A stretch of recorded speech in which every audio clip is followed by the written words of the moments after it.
Iyi ni Ecole du Monde, nge ndi Niyibizi Theogene nk'uko bisanzwe. Noneho tugiye gukora ubuvugizi dutabariza umuvandimwe umerewe nabi, urembye, ariko tugize icyo dukora ashobora gukira, ashobora gusubira muri sosiyete yabayemo, akareba abana, akareba umugore, akongera akigisha abana b'Abanyarwanda nk'uko yabikoraga mbere. Uyu rero umubona yitwa Munezero Jean. Munezero Jean avuka mu karere ka Musanze, ariko azwi cyane nk'umurezi wigishaga ku kigo cy'amashuri yisumbuye cya STB Busogo. Yagiye kwigisha aho ngaho, arangije amashuri yo muri kaminuza nkuru y'u Rwanda i Butare.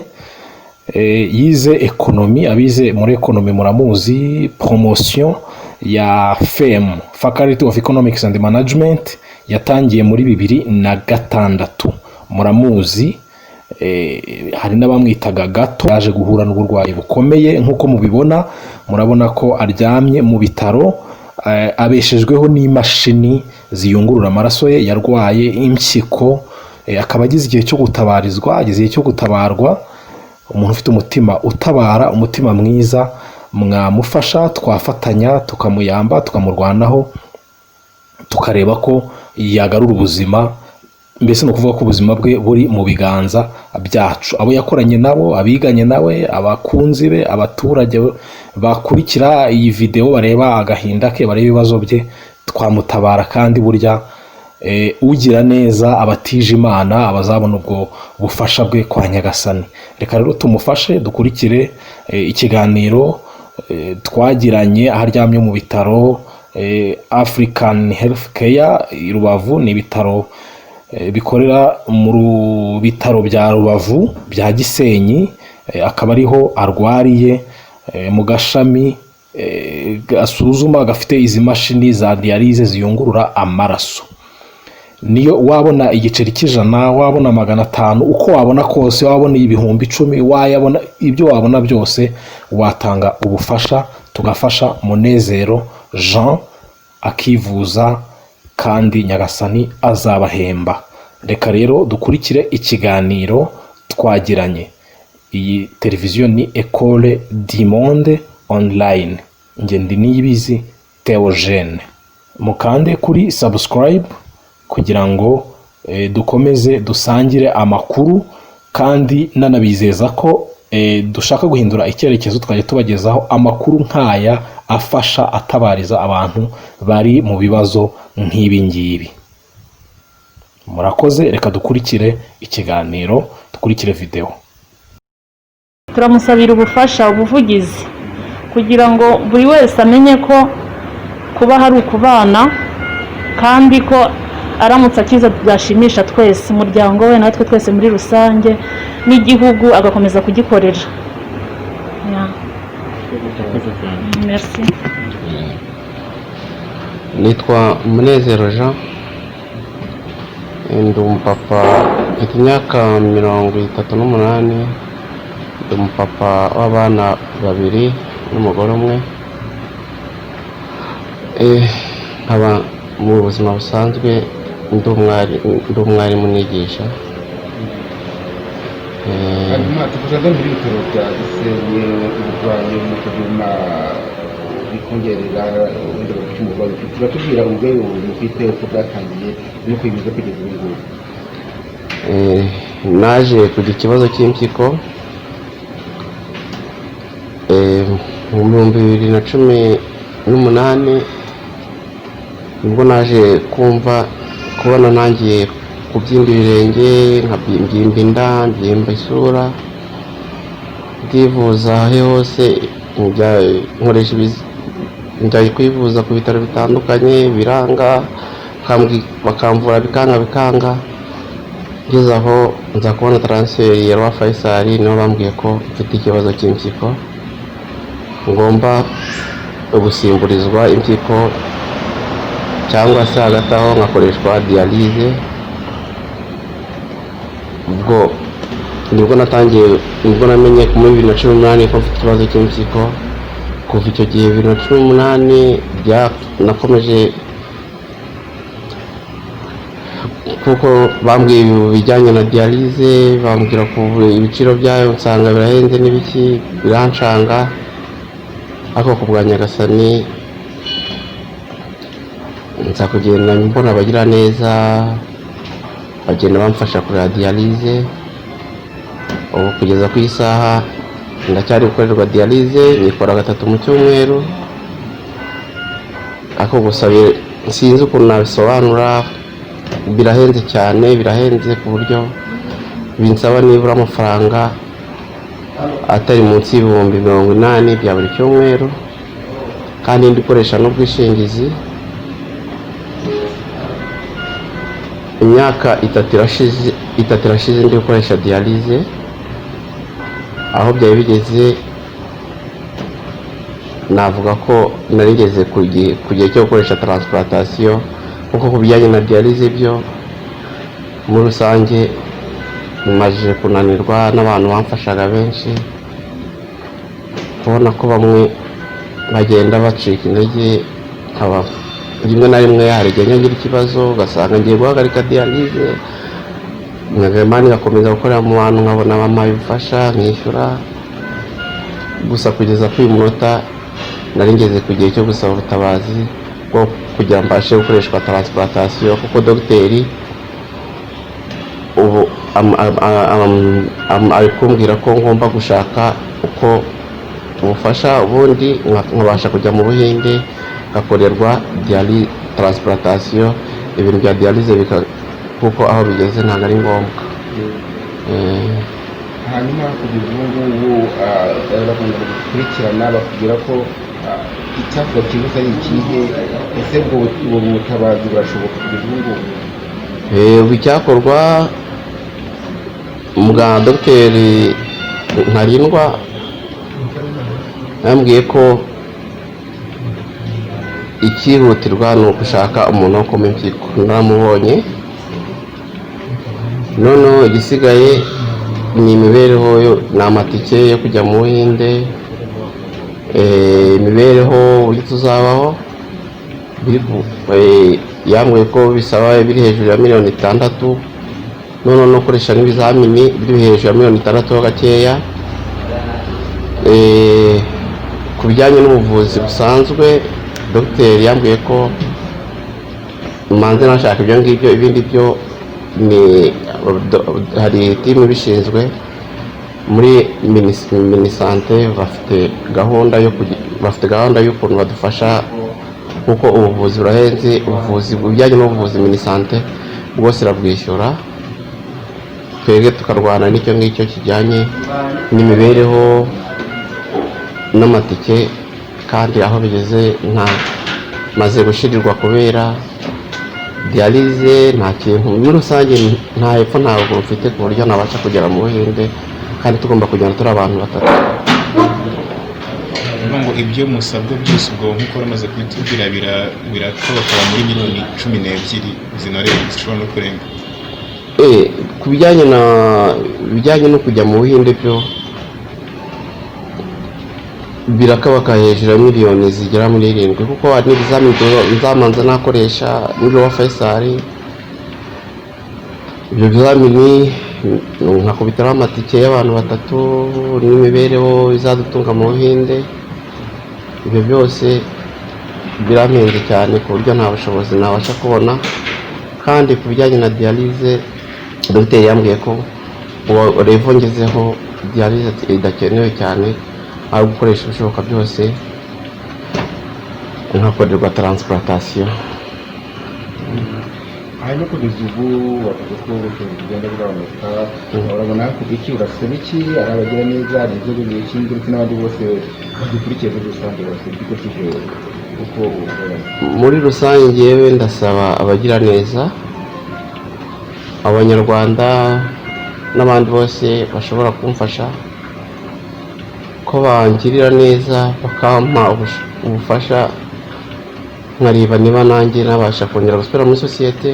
Nabwiye ko ndi umwarimu, nkeneye kurera abana b'igihugu, nkeneye kurera abana banjye, nkeneye kongera kugira icyo nanga umusaruro ku gihugu muri rusange, kuko nanjye muri rusange nta hepfo nta ruguru mfite ku buryo nabasha kugira icyo nimarira, usibye abagira neza bonyine nibo ntabaza, nsaba ko bamfasha nanjye nkabasha gusubira mu buzima busanzwe nk'abandi banyarwanda bose. akora tubwiye ko uri umwarimu, unatubwira ko wubatse, ugatubwira n'ahantu wenda utuye. Njyewe muri rusange ndi umwarimu, ntuye i Musanze, ariko byakubwiye ikibazo cyo kuba iruhande rw'amamashini niyo ntunze, imashini niyo ntunze ntayiri iruhande byangora. Ubwo mba hano i Gisenyi kuri ibi bitaro bya HN kugira bajye bankurikirana uko bwije n'uko bukeye, kuko isaha yose dukunda guhura n'ibibazo nk'uburwayi bwacu byo kugwa muri koma, kugira ikibazo cy'umwuka mukeya, ibibazo bya hypertension bigufata isaha iyo ari yo yose. Ibyo byose rero binsaba kuba hafi y'iyi mashine, navuga ko ari bwo buzima bwanjye. Niyo mpamvu nsaba ubutabazi, nsaba ko mwamfasha, abanyarwanda bamfasha nkareba uko nanjye nava kuri iyi mashine nkongera kuba gusubira mu buzima busanzwe. wenda ubufasha n'ubuto bagusaba wabibona yagize hirya gutsinda ubwo butabazi no kibona. Ubufasha nasabaga uwabona namuha nimero zanjye za telefone n'iza madamu, ukabacisha kuri iyo mobile money. Nimero zanjye ni 0788 570 249. Ndongera nsubiremo 0788 570 249. naho nimero ya madamu ni 0788 44 8 52 6. noneho nkaba nayifite na nimero de konte za Equity Bank, nazo udakoresheje mobile money yabasha gucishaho.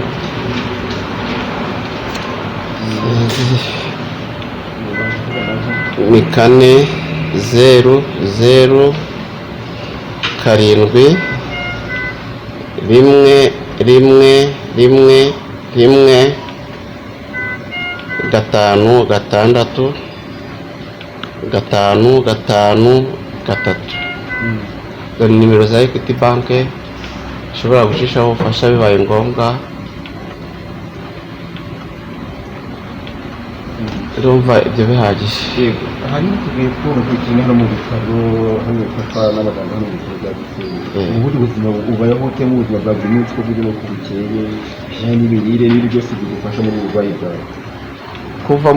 Kuva nafatwa n'ikibazo cy'impyiko navuga ko ubuzima bwanjye bwabaye bubi, kuko namanje nahangana na dialyse bwa mbere, nibaza nti ayo mafaranga nzayakura he? Murabizi ubushobozi bw'umwarimu 300 bya buri cyumweru. Icyo gihe ntabwo nanakabashije gukorera ku bwishingizi. Ibintu mu rugo byose nsa naho nakoresheje kugira mbashe kubona ko niba nimara n'ukwezi. Ndashima Imana. Aho ubwanye gasani ibintu byamaze kunshiraho, ntangira kujya nitabaza inshuti n'abavandimwe, abanyeshuri twiganye, abantu tugenda dusengana, kagenda banteranyiriza. Imibereho mu rugo irangoye, imibereho kurya byo byonyine mu rugo byose bari intambara. Noneho nagera hano nkavuga nti ndashimira cyane ibi bitaro bya HN, kuko nabyo biri mu byamfashije.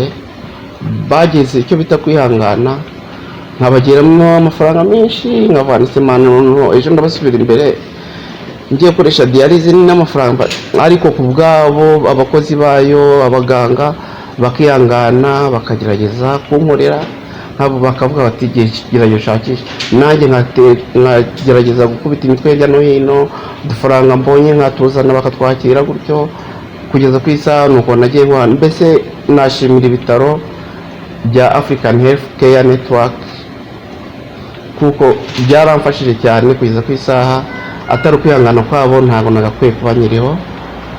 Muri rusange kugeza kuri uyu munota navuga ko imibereho yanjye ni Nyagasani wenyine, sinabona uko nyisobanura, irangoye cyane.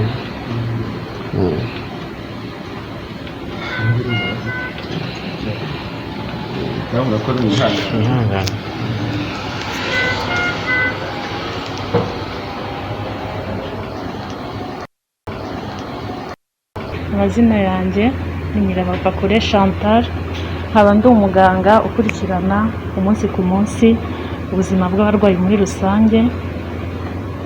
Tukaba twishimiye ko mwaje kugira ngo mudukorere ubuvugizi bw'uyu murwayi wacu Munezero Jean, tumaranye igihe cy'imyaka 3 tumwitaho umunsi ku munsi.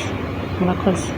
Hanyuma wenda nk'abantu mumaze imyaka 3 mumwitaho, mumaze kutubwira se mugereranyije n'uko yageze aha ngaha ameze n'ubu ngubu ameze ate, akeneye iki kugira ngo wenda agire igikorwa cyisumbuyeho ubufasha mwamuhaye? Uyu murwayi yaje ameze nabi cyane, ari muri koma, turamuvura tumuha ubuvuzi bw'impyiko kuko nicyo kibazo yari afite n'ikibazo cy'umuvuduko w'amaraso, ari nacyo cyamuteye kugira uburwayi bw'impyiko. Iyi mashini niyo imufasha kuyungurura amaraso, tumwitaho umunsi ku munsi, tumufatira examen buri kwezi kugira ngo turebe evolution we uko imeze, uko ahageze akira, ariko uburwayi bwe ntabwo buzakira. Cyashoboka nuko yahabwa impyiko. Aracyari muto, akazi akora yakoraga mbere ni akazi k'ubwarimu, yarigishaga. Ubu ngubu ntabwo yakora kubera ko ararwaye.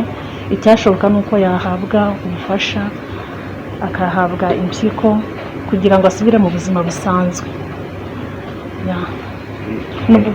Hanyuma wenda muravuze muti ntabwo yakiri, usibye kuba yahabwa impyiko, yatubwiye ko yenda yabonye uwamuha impyiko.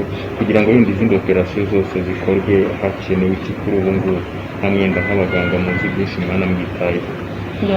Ubu ngubu kuko ameze neza, niko navuga, nkugereranyije n'uko yari ameze, ni kandida wo guhabwa impyiko. Guhabwa impyiko hano mu Rwanda iyo process ntabwo birashoboka. Abarwayi bacu tubohereza muri Inde, mu Buhinde. Ubwo yabonye umudoneri wamuha impyiko, igisigaye ni amafaranga. Ni operation isaba amafaranga menshi, mu miliyoni 20 na ubwe n'ubushobozi bwe biragoye, uretse inkunga yahabwa n'abandi bantu bo hanze. Mukurikije wenda ubufasha mu bw'ibanze, mubona ubuzima bwe bwose bufite kubigana mu bugana mu ubuzima bwe. Navuga ko kubera iyi mashini ataba kure yayo, yivuza uko bigomba. Umurwayi nk'uyu nguyu aba agomba kuza inshuro 3 mu cyumweru, arabyubahiriza, aragerageza. Nabwo ntabwo biba bimworoheye kuko yishyura 14,000, ubwo 14 kuri session imwe, kandi agomba gukora session 3 mu cyumweru. Transport, ibyo kurya, imiti tumwandikira buri munsi, ayo ma examen, ni ibintu biba bimugoye cyane. Nayo mafaranga agomba kugira ngo abashe guhabwa impyiko, nabyo ntabwo ari ibintu byoroshye. Niyo mpamvu aramutse avuye kuri iki cyuma, ni umuntu ukiri mutoya w'umujene, yagirira igihugu akamaro, byakomeza guhereza abanyeshuri ashinzwe ubumenyi. Ubundi iyo mashini imufasha gute mu burwayi bwe? Iyo mashini ni ukuvuga ngo uburwayi afite ni uburwayi bw'impyiko. Impyiko akamaro kayo ni filtration y'amaraso, kuyungurura amaraso.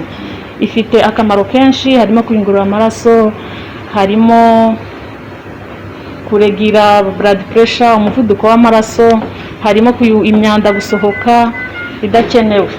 Niyo mpamvu iyi mashini uko ikora imufasha kuyungurura ayo maraso, imufasha kuba amazi mu mubiri, kuko abarwayi bacu b'impyiko abenshi ntago bihagarika, nawe ntago yihagarika. Ni ukuvuga ngo amarikide yose, amazi yose aguma mu mubiri. Iyi mashini imufasha kuyungurura amaraso no gukura amazi mu mubiri, kuko amazi agumye mu mubiri yahumeka nabi, yakabyimba hose.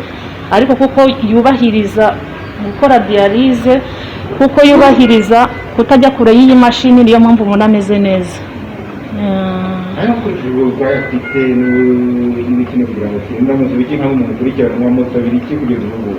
Turamusabira ubufasha, ubuvugizi, kugira ngo buri wese amenye ko kuba hari ukubana, kandi ko aramutse akiza byashimisha twese, umuryango we natwe twese muri rusange, n'igihugu agakomeza kugikorera. Merci.